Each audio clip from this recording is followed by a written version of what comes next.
If you haven't already, please subscribe, hit that like button, and turn on notifications for news that you might have missed. Organizations that can help address the root causes in these countries. So it is not the only step we're taking, but a number of you have asked very good questions about specific communications that we are doing in these countries. So I wanted to venture to provide an update.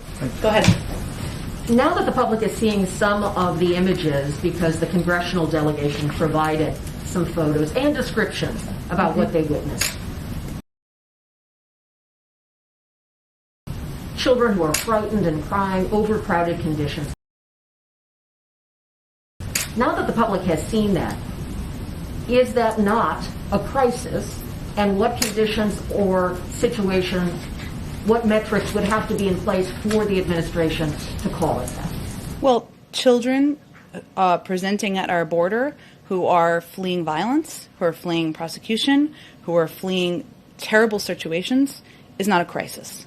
We feel that it is our responsibility to humanely approach this circumstance and make sure they are treated and put in conditions that are safe.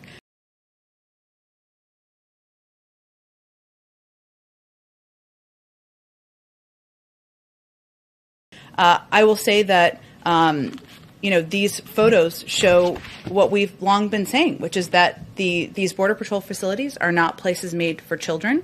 They are not places that we want children to be staying for an extended period of time.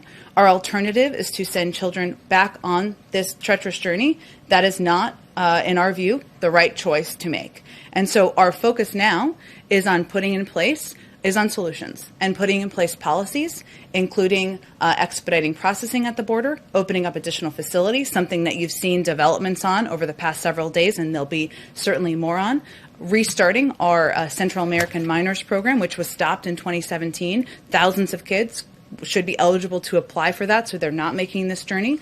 So our focus is on solutions and implementing them as quickly as possible. The president said he is open to going to the border at some point.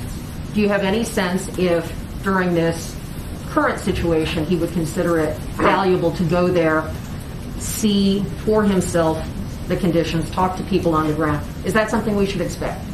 I don't have any trips to preview for you. I can tell you that the president is briefed regularly on the situation at the border and every step that he is pushing his team to take, that his team is taking to put in place actions, to put in place solutions that will expedite processing, get kids into shelters more quickly. And he is regularly briefed, but I don't have anything to preview for you on a trip. He also said one of the changes that could take place is allowing a process where those seeking asylum can do it from their home countries. But there are a lot of advocates who say that just extends the period of exposure to poverty, violence, all of those conditions, and don't support that. So how is the president going to deal with that factor? And clearly the border is not closed given the flow. So that seems like a message that is not in tune with what people are actually seeing based on we're now up to 15,000, 16,000 kids in U.S. custody and so forth. Well, actually, the vast majority of people who come to the border are turned away. Adults, families, single people who are coming to the border are turned away. So that is a message we will continue to convey through a number of the means I have outlined for you, and the president has also conveyed that directly, as has our Secretary of Homeland Security, and as was noted earlier, there's obviously a trip to the region as well. What was your first question? Well, is the president frustrated his message isn't getting through? I don't think the president sees it that way. The president, the Secretary of Homeland Security have all conveyed that there are a number of factors at play here, including the fact that a number of the people who are making this treacherous journey are fleeing circumstances that are difficult on the economic front, to hurricanes, gang violence. There are smugglers who are making their own pushes about how this is the time to come. So we understand we're working against a lot of push factors that are pushing people to come to the region, come to the border. But what we are conveying from our end is that the border is not open.